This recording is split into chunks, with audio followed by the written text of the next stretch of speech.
Hello friends, आपका स्वागत है आपके अपने YouTube channel A to Z NCERT facts पर। तो आज हमारा जो टॉपिक है वो क्या है, तो विश्व के प्रमुख मरुस्थलों के बारे में आज हम लोग पढ़ने वाले हैं। साथ ही मरुस्थल क्या होते हैं, मरुस्थल के कितने प्रकार होते हैं और एक विशेष टॉपिक जिसे हम लोग कहते हैं मरुस्थलीकरण, इसके बारे में भी हम लोग हल्का फुल्का देखेंगे। तो चलिए क्लास में बने रहिए। अगर आपको मरुस्थल के बारे में अगर जानना है, आपको जानने में बहुत ही अच्छा लगेगा, क्योंकि यह जानकारी आपके लिए काफ़ी यूजफुल होने वाली है एग्जाम पॉइंट ऑफ व्यू से, बाकी पूरी दुनिया को जानने के लिहाज से भी। अगर आप एक नॉर्मल विद्यार्थी हैं तब भी आपके लिए काफ़ी उपयोगी क्लास होने वाला है। तो जो आपका मरुस्थल जो होता है, मरुस्थल कहते के साथ सबको के दिमाग में क्या आता है, तो सबके दिमाग में आता है एक वर्ड कि वहाँ होगा केवल रेत ही रेत। तो मरुस्थल का यह मतलब नहीं होता है कि केवल रेत ही रेत होगा। मरुस्थल एक अपने आप में एक ऐसा टॉपिक है जिसमें हम लोग केवल रेत ही के बारे में नहीं पढ़ते, बल्कि मरुस्थल जो होता है वह इलाका आपका बर्फ से ढका हुआ भी हो सकता है, चट्टानी इलाका भी हो सकता है, या फिर वो यानी ऐसा जगह हो सकता है जो कि विरल हो, जहाँ कोई भी वनस्पति न उगे, या फिर उगे भी तो न के बराबर उगे, जहाँ इंसानों की बसावट ना हो, अन्य जीवों की भी बसावट बिल्कुल भी आपका जीरो हो। तो ऐसे जगह को हम लोग क्या कहते हैं, तो ऐसे जगह को मरुस्थल कहते हैं। तो सबसे पहला चीज तो आपने यह निकाल दीजिए कि मरुस्थल का मतलब जो बालू ही बालू जो हमारा दिमाग में है, यह बालू ही बालू वाला कॉन्सेप्ट हमें हटा देना है। यह कॉन्सेप्ट मरुस्थल का है ही नहीं। मरुस्थल का कॉन्सेप्ट कुछ और होता है। तो जो मरुस्थल असल में क्या होता है वो अगर जानने की बारी आए तो मरुस्थल क्या होता है, डेजर्ट। वो अगर हम लोग देखें परिभाषा के तौर पर, तो देखिए कोई भी ऐसा जगह, कोई भी ऐसा स्थान पृथ्वी में जहां 250 मिलीमीटर से कम वर्षा हो, वार्षिक वर्षा 250 मिलीमीटर से कम वार्षिक वर्षा अगर होता है, तो उस जगह को हम लोग क्या बोलते हैं, उस जगह को डेजर्ट के रूप में क्लासीफाई किया जाता है। 250 मिलीमीटर का मतलब ये हुआ कि 25 सेंटीमीटर, और इसे अगर हम लोग बदले इंच में तो आपका 10 इंच से कम बारिश होगा। तो बारिश को जो मापने के लिए ये आप लंबाई का मात्रक जो देख रहे हैं, बारिश मापने का एक यंत्र होता है रेन गेज, और रेन गेज में हम लोग मापते हैं बारिश, और वो सेंटीमीटर या फिर मिलीमीटर में आपका बारिश को बताता है। तो जो मरुस्थल के बारे में तो आप जान गए इसका परिभाषा। अब जो मरुस्थल है वो धरती के कितने स्थान पर है, तो धरती का अगर स्थान का बात किया जाए तो वो धरती का यानी जो अर्थ जो आपका है, अर्थ का स्थलीय भाग, उसका 1/3 भाग आपको मरुस्थल मिलेगा। आपको ये तो पता ही होगा कि ये आपका अर्थ है। अर्थ में हमारा क्या सिस्टम है, तो 71% हिस्सा में पानी है, बाकी 29% में क्या है, तो 29% में जमीन है। अगर ये जमीन को 100 माना जाए तो ये 29% का 1/3 यानी 29/3, तो आपका हो जाएगा क्या, तो 3 लगभग इसे 30 मान लीजिए, तो लगभग 10%। इसका मतलब पूरे पृथ्वी के क्षेत्रफल का लगभग 10% के भाग में ही क्या है, तो मरुस्थल है। तो ये बात तो आप जान गए कि मरुस्थल कितने भाग में है। अब मरुस्थल के हम लोग प्रकार देखेंगे, और मरुस्थल के हम लोग क्या देखेंगे, मरुस्थलीकरण के हम लोग कारण भी देखेंगे कि आखिर धरती पर कुछ स्थान पर मरुस्थल क्यों है। और मरुस्थल के प्रकार देखने के बाद मरुस्थल का कारण अगर देखें तो हमारे लिए काफी अच्छा होगा। तो सबसे पहला बात कि मरुस्थल के प्रकार क्या क्या हो सकते हैं। तो मरुस्थल के अगर प्रकारों की बात करें तो एक प्रकार है मरुस्थल का जिसे हम लोग क्या कहते हैं, जिसे हम लोग कहते हैं उपोष्णकटिबंधीय मरुस्थल। क्या कहा जाता है, उपोष्ण कटिबंधीय मरुस्थल। तो एक बार आपके सामने लिख लेते हैं, उसके बाद आपको जो समझाएंगे 3D मैप के माध्यम से, आपको बहुत मजा आने वाला है। दूसरा प्रकार जो हमारा होता है, दूसरा प्रकार वो आप कह सकते हैं इसे तटीय मरुस्थल। हालांकि ये जरूरी नहीं कि आप दूसरा नंबर में ही दें, कोई भी नंबर में आप इसे रख सकते हैं। और इसका जो अगला प्रकार आपका जो होता है मरुस्थल का, वो आपका है वृष्टि छाया रेगिस्तान या मरुस्थल। तो ये आपका एक प्रकार हुआ मरुस्थल का। चौथा अगर आप प्रकार अगर आप इसका देखें तो एक हो जाएगा आपका आंतरिक मरुस्थल। एक आंतरिक मरुस्थल भी इसका एक प्रकार है। और अगला प्रकार इसका क्या है, तो अगला प्रकार इसका क्या है, तो अगला प्रकार हमारा हो जाएगा ध्रुवीय मरुस्थल या ध्रुवीय प्रकार मरुस्थल। तो ये सभी प्रकार तो हैं, लेकिन इन सभी प्रकारों को अगर हम मैप के माध्यम से अगर अच्छे से अगर हम लोग समझें तभी हमें अच्छा लगेगा। अदरवाइज ऐसे लिखा हुआ समझने के लिए तो हम लोग या आप नहीं बैठे हैं। तो चलिए इसे हम लोग डिटेल समझते हैं एक अर्थ के 3D मैप के माध्यम से। तो ये रहा आपका अर्थ का 3D मैप, जिसे आप हिंदुस्तान देख सकते हैं और बाकी और भी देश आप देख सकते हैं। तो देखिए यहाँ जो अर्थ मैप में आप देखिएगा तो आपको क्या पता चलेगा, यहाँ गौर करने वाली बात यह है कि मरुस्थलीकरण का आप कारण भी यहाँ समझ पाएंगे। जो आपका बीच से जो रेखा जो गुजरा है आपका अर्थ के बीचों बीच से, ये रेखा आपका एक चक्कर लगाया है, तो ये रेखा को क्या बोलते हैं, तो ये रेखा को आपको भी पता है कि ये रेखा को बोलते हैं भूमध्य रेखा। थोड़ा सा आपको बेसिक जानने की यहाँ जरूरत है। ये ऊपर साइड में आपका क्या है, तो ये आपका नॉर्थ पोल है यानी उत्तरी ध्रुव। नीचे साइड में आपका क्या है, तो साउथ पोल है अर्थात दक्षिणी ध्रुव। अब देखिए ये तो आपका 0 डिग्री हो गया। 0 से आप ऐसे बढ़ेंगे तो आपका ऊपर में आपका उत्तरी अक्षांश बढ़ेगा, नीचे जाएंगे तो आपका दक्षिणी अक्षांश बढ़ेगा। ये जो भूमध्य रेखा का जो इलाका है, ये इलाका भूमध्य रेखा का इलाका, इस इलाके में क्या होता है, इस इलाके में सूर्य की किरणें पड़ती हैं लंबवत, यानी 90 डिग्री में सूर्य की किरणें पड़ती हैं यहाँ। अब जब लंबवत सूर्य की किरणें यहाँ डायरेक्ट पड़ती हैं तो सूर्य की किरणें ज्यादा पड़ने की वजह से यहाँ वाष्पीकरण जो भी होती है वो क्या होती है, तो वाष्पीकरण यहाँ ज्यादा होती है। और वाष्पीकरण ज्यादा, इसका मतलब यह हुआ कि आसमान में पानी का मात्रा ज्यादा, और वो किस रूप में, तो वो किस रूप में, तो वो बादल के रूप में। अब जब ज्यादा बादल इस इलाके में बनेंगे तो इस इलाके में बारिश भी क्या होगा, तो बारिश भी आपका इस इलाके में ज्यादा होगा। और बारिश ज्यादा होने की वजह से जो भूमध्य रेखीय इलाका है, इस इलाके में रेगिस्तान आपको नहीं मिलेंगे। तो भूमध्य रेखीय इलाके में आपको कोई भी रेगिस्तान देखने को नहीं मिलेगा। कारण आप समझ गए, भूमध्य रेखा में ज्यादा वर्षा होती है, इसीलिए यहाँ कोई डेजर्ट आपका बिल्कुल भी नहीं है। तो ये हुआ आपका यहाँ डेजर्ट नहीं है उसका कारण, यानी आपको कम अक्षांश में, कम अक्षांश का मतलब यह हुआ कि जैसे अगर ये 0 है तो 0 से लेके यहाँ ऊपर कुछ और नीचे कुछ, यानी यही समझ लीजिए कि 0 से लेके 15 इधर और 15 इधर तक आपको कोई भी रेगिस्तान देखने को नहीं मिलेगा।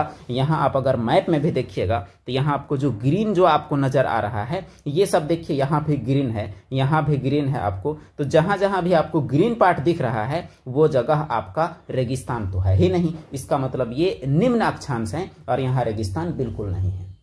तो यहाँ रेगिस्तान न होने के कारण आपको समझ में आ गया। अब हम लोग देखते हैं जो पहला प्रकार आप रेगिस्तान का देखें, सबसे पहला प्रकार वो क्या था, उस पर हम लोग चर्चा करने वाले हैं।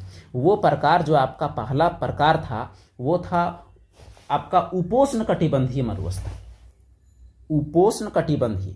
अब ये उपोष्ण कटिबंधीय मरुस्थल को जानने से पहले आप ये भी जान लीजिए कि इसमें कटिबंध क्या होता है, ये आपको जानना बेहद जरूरी है। देखिए ये आपका भूमध्य रेखा अगर है तो भूमध्य रेखा आपका जो 0 डिग्री है, ऊपर आपका होता है फिर कर्क रेखा। कर्क रेखा किसमें होता है, 23.5 डिग्री।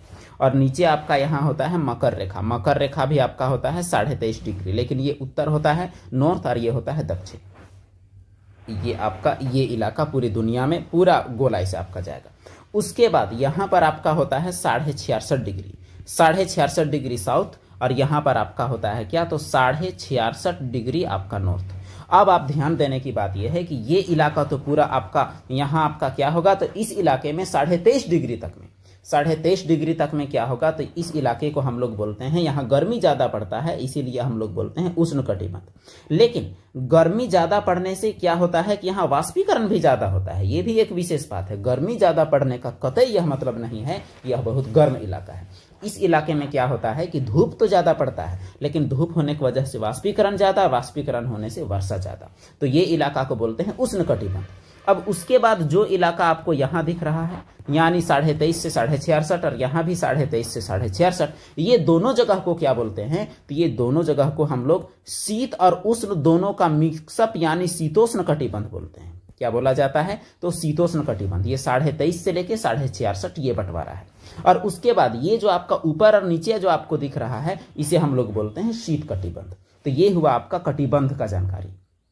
अब जो पहला प्रकार का जो हमारा मरुस्थल था वो क्या था, तो वो था हमारा उपोष्ण कटिबंधीय मरुस्थल। ये आपने देखा वो पहला प्रकार। 1 मिनट थोड़ा आराम से नीचे लिख लेते हैं। ये आपका था उपोष्ण कटिबंधीय मरुस्थल। अब इस इलाके में क्यों है मरुस्थल, ये हम लोग को जानना चाहिए कि इस इलाके में जो आपको यहाँ दिख रहा है, यहाँ दिख रहा है, इस इलाके में मरुस्थल आखिर क्यों है, इसका भी तो कोई कारण ही होगा। तो इसका कारण हमें समझना बहुत जरूरी है। अब इसमें क्या होता है ये आपको बताएं कि देखिए आपको तभी बताया गया कि ये भूमध्य रेखा का इलाका है। और भूमध्य रेखा के इलाके में क्या होता है कि इस इलाके में जब धूप ज्यादा तड़तड़ा के जब पड़ता है तो धूप पड़ने की वजह से वहां यहाँ का वायु गर्म होकर ऊपर उठ जाती है। और गर्म होकर ऊपर उठने की वजह से क्या होता है कि यहाँ पर जो दाब जो है वो आपका निम्न दाब है, यानी हवा का एकदम कम दबाव है, एकदम कम, क्योंकि हवा ऊपर उठ जाता है तो यहाँ हवा बिल्कुल एकदम कम है। अब ये जगह तो गर्म इलाका हुआ इसलिए, और बाकी जो जगह आपको शीतोष्ण कहा गया, यानी ऊपर भी और नीचे भी जो जगह आपको शीतोष्ण कहा गया वो है उच्च दाब वाला इलाका। अब उच्च दाब वाला इलाका में क्या है कि यहाँ हवा का बहाव उतना ज़्यादा बिल्कुल नहीं होता है, क्योंकि यहाँ हवा पहले से भरा हुआ है। और उच्च दाब होने की वजह से यहाँ क्या होता है, यहाँ वर्षा क्या होती है, तो वर्षा बहुत ही कम होती है। और ये आपका देखा जाए तो ये आपका 15 से लेके 40 डिग्री अक्षांश तक, कहीं कहीं आपको 30 से 40 लिखा हुआ मिलेगा, कहीं कहीं आपको 15 से 30 मिलेगा, लेकिन ऑलमोस्ट आप मान लीजिए 15 से 40। तो 15 से 40 के जो अक्षांश हैं, 15 से 40, यहाँ क्या होता है, यहाँ पर वर्षा कम होती है, और इसी कारण यहाँ आपको उपोष्णकटिबंधीय मरुस्थलों का विकास यहाँ पर हुआ है। तो इसका कारण यही हुआ कि यहाँ जो मरुस्थलीकरण है उसका कारण ये है। तो उपोष्णकटिबंधीय मरुस्थल में आपका ये जो आप देख रहे हैं यहाँ पर दुनिया का सबसे बड़ा मरुस्थल सहारा, तो ये आपका उपोष्णकटिबंधीय, यहाँ अरब का मरुस्थल उपोष्णकटिबंधीय, यहाँ थार मरुस्थल उपोष्णकटिबंधीय। तो ये जो मरुस्थल का प्रकार हुआ ये क्या हुआ, तो ये उपोष्णकटिबंधीय मरुस्थल हुआ। तो ये आप समझ गए उपोष्णकटिबंधीय का मतलब। अब हमारा जो दूसरा मरुस्थल का टाइप है वो क्या है, तो वो आपका तटीय मरुस्थल है। इसे हम लोग समझते हैं तटीय मरुस्थल क्या होता है। तो तटीय मरुस्थल कैसे इलाकों में पाए जाते हैं, जैसे यहाँ पर आप देखिए, यहाँ जो आपका दक्षिण अमेरिका का ये तट है, यहाँ आपको तटीय मरुस्थल देखने को मिलेंगे। उसके बाद आप अफ्रीका में आप आ जाइए तो अफ्रीका के यहाँ इस आसपास आपको तटीय मरुस्थल देखने को मिलेंगे। तो तटीय मरुस्थल के ये दोनों उदाहरण बहुत फेमस है। अब देखिए तटीय मरुस्थल का कारण होता क्या है कि आपका दिशा के मामले में आपको पता होगा कि ये आपका क्या है, तो ये आपका है पूर्व, और ये आपका क्या है, तो ये आपका है पश्चिम। महासागरीय धाराओं के बारे में आपने सुना होगा कि महासागरीय जल निरंतर क्या होता है, तो गतिशील होता है। अब ये गतिशील जो होता है इसमें भी दो प्रकार की धाराएं हैं, एक होती है गर्म धाराएं और एक क्या होती हैं, तो एक होती हैं ठंडी जल धाराएं। अब ठंडी जल धाराएं और गर्म जल धाराएं होती तो हैं। अब इसमें हम लोगों को ये जानना है कि जो आपका महाद्वीप का पूर्वी तट है, जैसे यहाँ पर एक मिनट, यहाँ पर जैसे देखिए यहाँ पर पूर्वी तट पश्चिमी तट दोनों आपको विजिबल है। जैसे ये वाला जो तट है, ये तट आपका महाद्वीप का पश्चिमी तट है। कौन से महाद्वीप का, तो अफ्रीका महाद्वीप का। और ये अमेरिका साउथ अमेरिका का क्या है, तो ये आपका पूर्वी तट है। तो ध्यान देने वाली बात यहाँ पर यह है कि पश्चिमी तट में जो धाराएं बहती हैं वो धाराएं अक्सर क्या होती हैं, तो ठंडी होती हैं, और गर्मी यानी पूर्वी तट में बहने वाली धाराएं क्या होती हैं, गर्म होती है। ये आपका एक फैक्ट है, इसे आपको याद रखना है। महाद्वीप के पश्चिमी साइड में ठंडी धारा बहती है और महाद्वीप के पूर्वी साइड में गर्म जल धाराएं बहती हैं। अब ठंडा धारा बहने का क्या होता है उसको आप पकड़िए। जैसे ये आपका अफ्रीका है, अफ्रीका का ये आपका तट है, ये तट। तो ये तट में क्या होता है कि ये तट में कैसी धाराएं बहती हैं, तो वे धाराएं जो आपकी हैं वो आपका ठंडा है। तो यहाँ पर धारा कैसा बह रहा है, तो धारा बह रहा है कोल्ड। अब जब धारा बह रहा है कोल्ड, इसका मतलब यहाँ पर का जल भी है कोल्ड। तो वाष्पीकरण जो हो रहा है क्या, तो वाष्पीकरण बिल्कुल नहीं हो रहा है। यहाँ पर वाष्पीकरण नहीं होने से बादलों का निर्माण नहीं हो रहा है, और बादलों का निर्माण नहीं होने से यहाँ पर बारिश की बूंदें उतनी ज्यादा या बारिश आपका हो ही नहीं रहा है। तो अब बताइए कि ऐसे इलाके में मरुस्थल विकसित होंगे कि नहीं। तो ऐसे इलाके में मरुस्थल विकसित होते हैं, और ये मरुस्थल का उदाहरण यहाँ पर आपको मिलेगा नामीबिया का नामीब मरुस्थल। मरुस्थल का ही नाम है नामीब मरुस्थल, जो कहाँ है, नामीबिया में। उसके बाद एक मरुस्थल आपको यहाँ मिलेगा साउथ अमेरिका में। साउथ अमेरिका में यहाँ पर जो देश आपको एक पतला सा मिर्चा जैसे आपको दिखेगा, मिर्चा नाम भी है उसका, यानी चिली, जो देश है आपका चिली। तो चिली में आपको एक मरुस्थल मिलेगा अटाकामा मरुस्थल। तो ये अटाकामा मरुस्थल इस प्रकार के मरुस्थल का उदाहरण है। कौन सा, तो तटीय मरुस्थल। हम लोग जो देख रहे हैं वो आपका कौन सा मरुस्थल पढ़ रहे हैं, तो तटीय मरुस्थल हम लोग पढ़ रहे हैं। अब देखिए इस प्रकार से यहाँ जो है, यहाँ आर्द्रता तो होता है लेकिन बारिश आपका नहीं होता, बारिश न के बराबर होता है। रेगिस्तान वर्षा रहित हो जाता है, या कोहरे से आपका गीला हो जाएगा, अलग बात है, लेकिन बारिश आपका नहीं होगा। तो कोहरा आपको दिखेगा इसमें। अब देखिए ये आपका प्रशांत महासागर के तट में जो चिली के जो मरुस्थल जो है अटाकामा, यह अटाकामा मरुस्थल जो है ऐसा है कि पूरा दुनिया में सबसे शुष्क मरुस्थल यही है, सबसे सूखा मरुस्थल। अटाकामा में कोई कोई जगह ऐसा है जहां आज तक बारिश की एक बूंद भी नहीं हुई है। यानी नो रेन, अब तक कोई भी वर्षा नहीं हुई है, ऐसा जगह भी आपको अटाकामा में देखने को अभी भी मिलेगा। अब देखिए मरुस्थल का ये प्रकार भी आप देख लिए। अब अगला प्रकार हम लोग देखते हैं जो है वृष्टि छाया मरुस्थल। अब वृष्टि छाया मरुस्थल हम लोग देखते हैं कि क्या होता है। वृष्टि छाया का मतलब यह है कि ऐसा जगह जहां क्या होता है कि जैसे मान के चलिए ये आपका पहाड़ है। अब पहाड़ है, इधर से मानसूनी हवा या कोई भी नमी युक्त हवा, वर्षा वाली हवा आ रही है। अब देखिए हवा आ रहा है, यहां पर बारिश हो गया, लेकिन पहाड़ के जो यहां पर का इलाका है यहां बारिश हुआ क्या? तो यहां बारिश नहीं हुआ। तो ऐसे जगह में अगर कोई मरुस्थल विकसित होता है तो उसे हम लोग क्या कहते हैं? उसे हम लोग कहते हैं वृष्टि छाया मरुस्थल। तो वृष्टि छाया मरुस्थल पूरा दुनिया में पाए जाते हैं, अलग अलग जगह में, जैसे कैलिफोर्निया में है और ऑस्ट्रेलिया में ग्रेट विक्टोरिया भी, इसमें ग्रेट विक्टोरिया का हिस्सा शामिल है। देखिए कैलिफोर्निया में जो मरुस्थल है यहाँ आपका अमेरिका में, यह आपका क्या है? यह आपका वृष्टि छाया मरुस्थल है। तो वृष्टि छाया मरुस्थल क्या होगा? ऐसा जगह जहां किसी पहाड़ से नमीयुक्त हवा के छेका जाने के कारण बारिश नहीं होता, इसे हम लोग कहते हैं वृष्टि छाया रेगिस्तान। अब एक प्रकार का रेगिस्तान और है आपका, जिसे हम लोग क्या कहते हैं? अच्छा, ये आपका चौथा प्रकार होगा, हम लोग अभी भी एक लिख रहे हैं। इसे हम लोग कहेंगे आंतरिक मरुस्थल, यानी इंटरनल या interior desert in the world. तो आंतरिक मरुस्थल जो हम लोग देखेंगे, तो आंतरिक मरुस्थल क्या होगा? महाद्वीप के अंदरूनी हिस्से में जो मरुस्थल हो, जैसे ये आपका महाद्वीप है, जैसे देखिए आपका एशिया महाद्वीप के अंदर साइड में आपका रहेगा, जैसे यहाँ होगा, यहाँ होगा, यहाँ होगा, यहाँ होगा। तो अंदर साइड में जो मरुस्थल होगा उसे हम लोग क्या कहेंगे? उसे हम लोग आंतरिक मरुस्थल कहेंगे। उदाहरण के लिए आपका आंतरिक मरुस्थल में क्या हो जाएगा? यहाँ चीन का टकला मकान, चीन का गोबी मरुस्थल, चीन और मंगोलिया का, ये आपका समुद्र से सैकड़ों किलोमीटर दूर है। यहाँ मरुस्थलीकरण का कारण क्या है? जैसे ये आपका हिमालय है। अब देखिए यहां पर आपका मानसूनी हवा जाता है, हिमालय से छेका जाता है, इधर बारिश पूरा होता है, इधर बारिश बिल्कुल नहीं होता, इसीलिए आपका इधर आपका मरुस्थल है। अब देखिए ये कारण इसका हुआ आंतरिक का।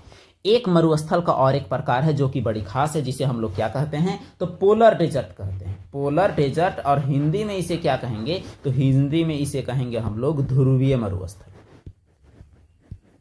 तो ध्रुवीय मरुस्थल में क्या होगा? तो देखिए पृथ्वी के जब भूमध्य रेखा में ज्यादा तड़तड़ा के धूप पड़ता है, इसका मतलब गोलार्ध जो होता है, उत्तरी गोलार्ध और दक्षिणी गोलार्ध, यहाँ आपका नहीं पड़ता, इसीलिए आप देख सकते हैं कि यहाँ बर्फ से ढका हुआ है। और बर्फ से ढका हुआ इलाका आपको लग रहा होगा कि यहाँ गीला गीला होता होगा, तो बिल्कुल नहीं। मरुस्थल चाहे ठंडा हो या मरुस्थल चाहे गर्म हो, उसका एक खासियत तो जरूर है कि वो हमेशा होता है शुष्क।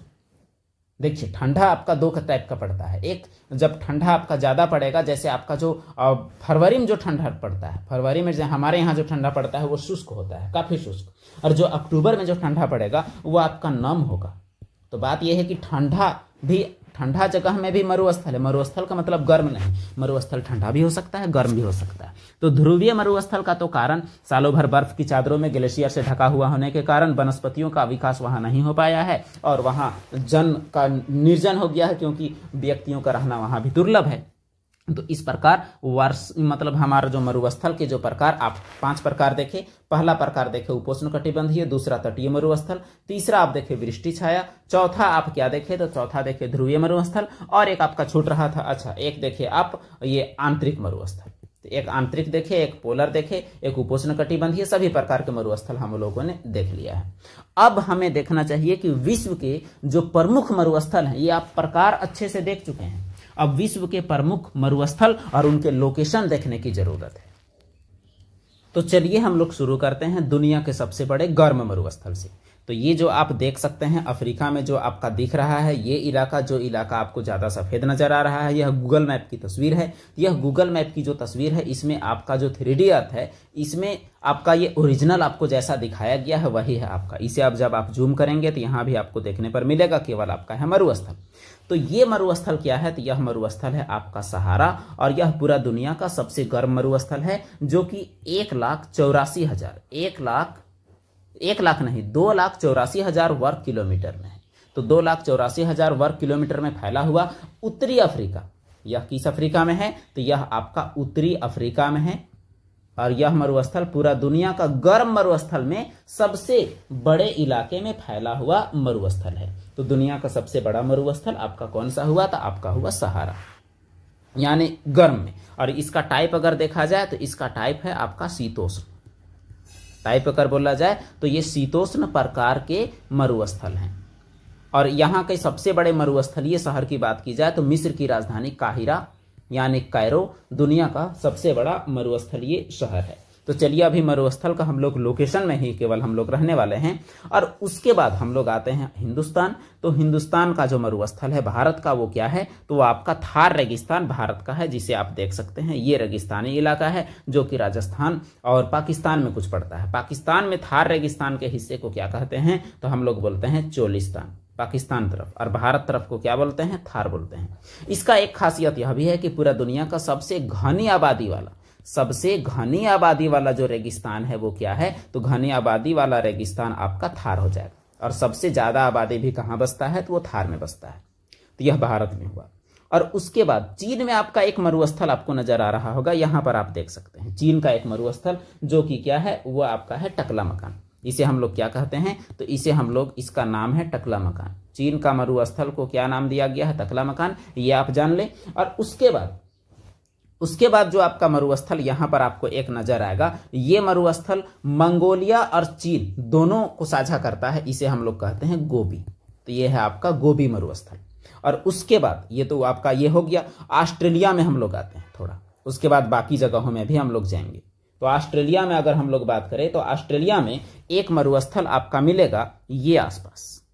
ये मरुस्थल यहां पर जो आपको दिखेगा उसका नाम क्या है, तो उसका नाम है ग्रेट विक्टोरिया। ऑस्ट्रेलिया का सबसे बड़ा मरुस्थल जो है वो क्या है, तो ग्रेट विक्टोरिया। उसके बाद यहां पर आपको एक ऑस्ट्रेलिया में एक क्या मिलेगा, तो ऑस्ट्रेलिया में एक मिलेगा आपको गिब्सन मरुस्थल।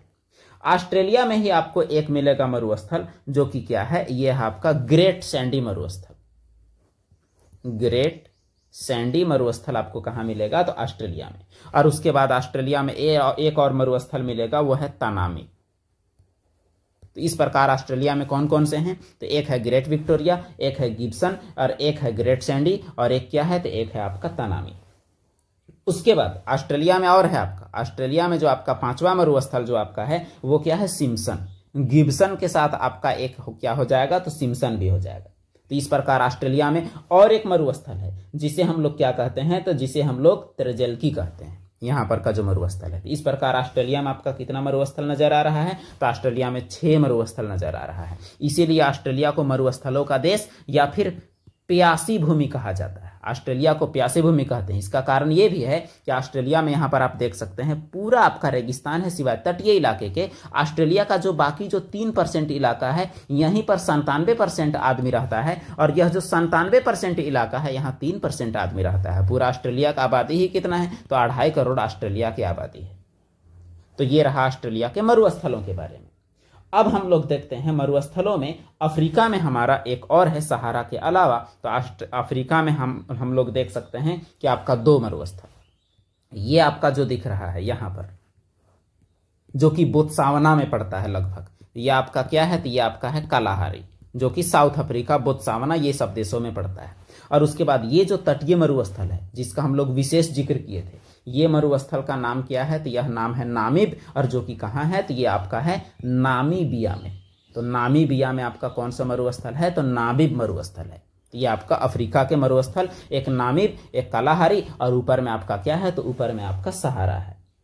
उसके बाद थोड़ा आ जाते हैं हम लोग अमेरिका की ओर। तो अमेरिका की ओर आने पर आपको पता चलेगा साउथ अमेरिका में, तो साउथ अमेरिका में एक मरुस्थल क्या है, तो एक मरुस्थल आपका यहां, एक मिनट, साउथ अमेरिका में ये आसपास में जो मरुस्थल है इसका विशेष नाम क्या है, तो इसका विशेष नाम है आटाकामा। और उसके बाद इस इलाके में भी एक मरुस्थल है, ये तो आपका आटाकामा है, ये आपका क्या है, तो यह आपका है पेंटागोनियन। ये मरुस्थल है, ये पेंटागोनियन, और ये आपका क्या है, तो एक आपका आटाकामा है। तो आटाकामा और पेंटागोनियन ये आपको याद रखना है अच्छे से। तो पेंटागोनियन जो मरुस्थल ये आपका अर्जेंटीना में पड़ेगा, और जो आपका आटाकामा वो आपका कहां पड़ेगा, तो वो आपका चिली में पड़ेगा। तो ये आपका कहां है, तो ये आपका अर्जेंटीना में है, याद रखना है। और ये कहां है, तो यह आपका चिली में है। तो चलिए ये तो आपका हुआ। अब थोड़ा जाते हैं हम लोग उत्तर अमेरिका की ओर। तो चलिए उत्तर अमेरिका की ओर हम लोग बढ़ते हैं। तो ये रहा आपका उत्तरी अमेरिका, जिसका कनाडा वाले हिस्से में आपका बहुत सारा बर्फ जमा हुआ आपको नजर आ रहा होगा। तो देखिए उत्तर अमेरिका में एक मरुस्थल यहां पर जो है उसे हम लोग कहते हैं ग्रेट बेसिन। तो ग्रेट बेसिन मरुस्थल कहां है? तो ये आपका उत्तर अमेरिका में मौजूद है, ग्रेट बेसिन मरुस्थल। और ग्रेट बेसिन के अलावे और भी मरुस्थल हैं, ऐसा नहीं कि केवल ग्रेट बेसिन मरुस्थल है वहां। ग्रेट बेसिन के अलावे जो मरुस्थल आपको मिलेगा वो आपको एक मिलेगा मोजावे। इसके ठीक यहां पर जो आपको नजर आ रहा है ये सब अमेरिका में है, मोजावे, ये भी एक मरुस्थल है।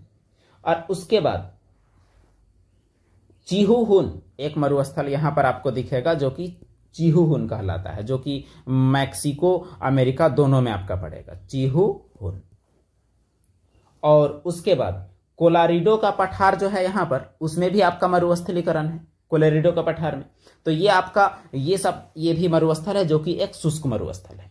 अब उसके बाद हम लोग देखें थोड़ा एशिया में बहुत ज्यादा पेचीदा वाला जगह जो कि मध्य एशिया है, वहां जो मरुस्थल है ये जानने की चीज है।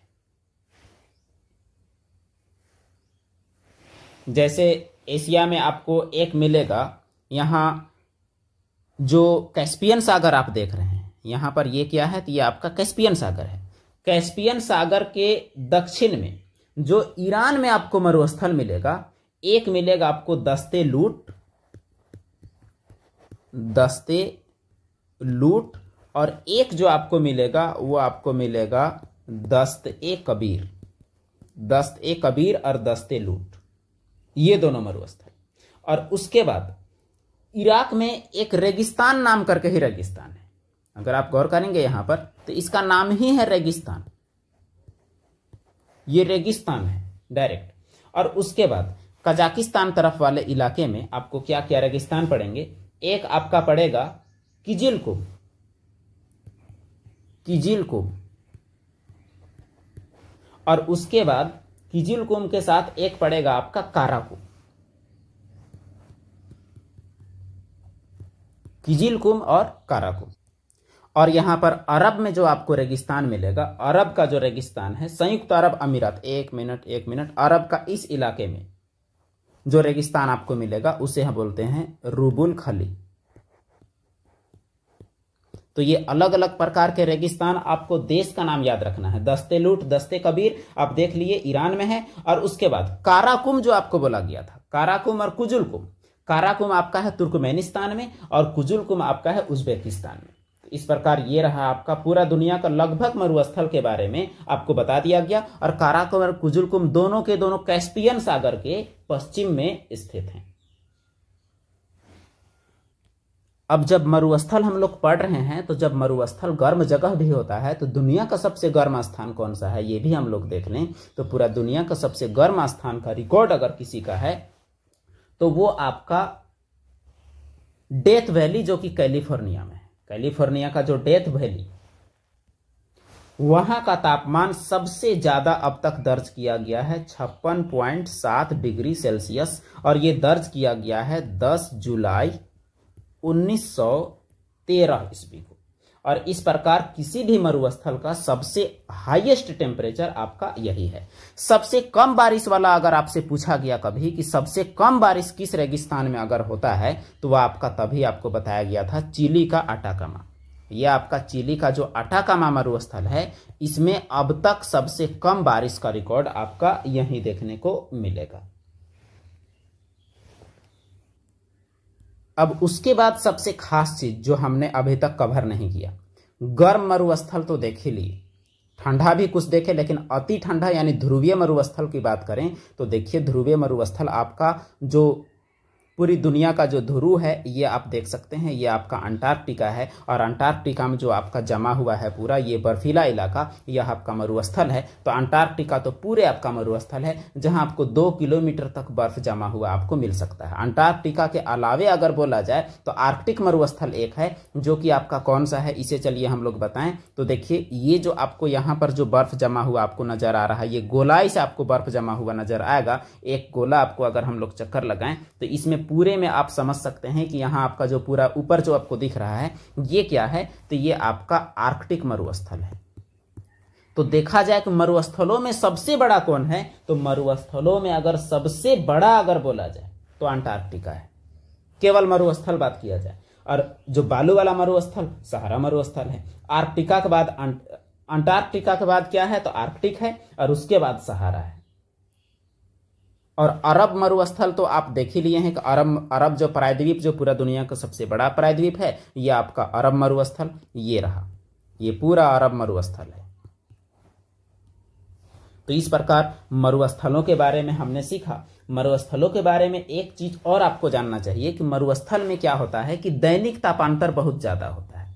दैनिक तापांतर बहुत ज्यादा होने का मतलब यह हुआ कि रात का तापमान होगा अत्यंत लो और दिन का तापमान होगा अत्यंत हाई। ये चीज मरुस्थलों में अधिकतर देखने को मिलता है।